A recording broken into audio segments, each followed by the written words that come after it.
আসসালামু আলাইকুম। মিজান ব্লগে আপনাদের স্বাগতম। আজ আমরা আপনাদের দেখাবো হজরত শাহজালাল রহমতুল্লাহ আলাহির বাগনা হজরত শাহ পরান রহমতুল্লাহ আলাহির মাজার শরীফ এবং উনার অলৌকিক ঘটনা।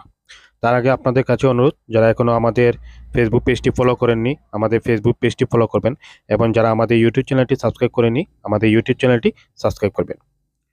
হজরত শাহজালাল রহমতুল্লাহ আলাহি সিলেট আগমনকালে দিল্লি থেকে আসার সময় নিজামুদ্দিন আউলিয়া প্রদত্ত একজোড়া কবুতর সিলেট নিয়ে আসেন।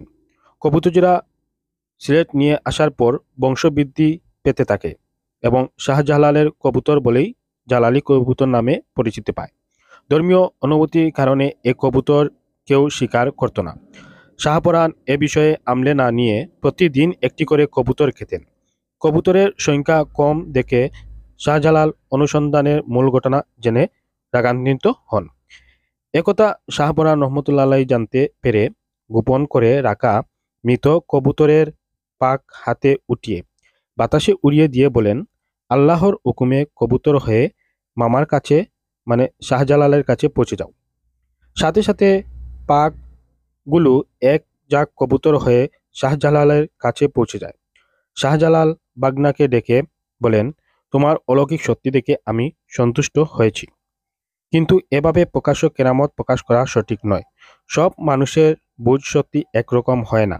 এভাবে কেরামত প্রকাশ কারণে মানুষ আমাদের ভুল বুঝতে পারে। এরপর শাহপরান রহমতুল্লাহ আলাহি খাদিমনগর এলাকায় ইসলাম প্রচারের জন্য পাঠিয়ে দেন। শাহপরান রহমতুল্লাহ আলাহি খাদিমনগর ইসলাম প্রচারের জন্য জীবনের শেষ সময় পর্যন্ত নিজেকে নিয়োজিত রাখেন। এই হচ্ছে হজরত শাহপরান রহমতুল্লাহ আলাহির অলৌকিক একটি ঘটনা আপনারা শুনলেন।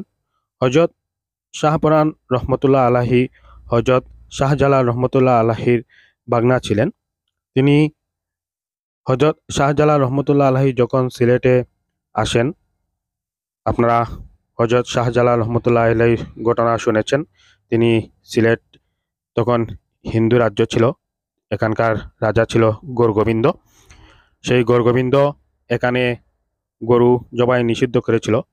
তখন বুরহানুদ্দিন নামের একজন এই সিলেটে একমাত্র মুসলমান ছিলেন। তিনি তার ছেলের আকিকার জন্য একটি গরু কুরবানি করেছিলেন, আর সেই কুরবানির এক টুকরো মাংস গৌরগোবিন্দর প্রসাদে নিয়ে ফেললে রাজা তদন্ত করে বুরহানুদ্দিনকে খুঁজে বের করে তাকে ধরিয়ে নিয়ে যায় এবং তার শিশুকে নিয়ে হত্যা করে।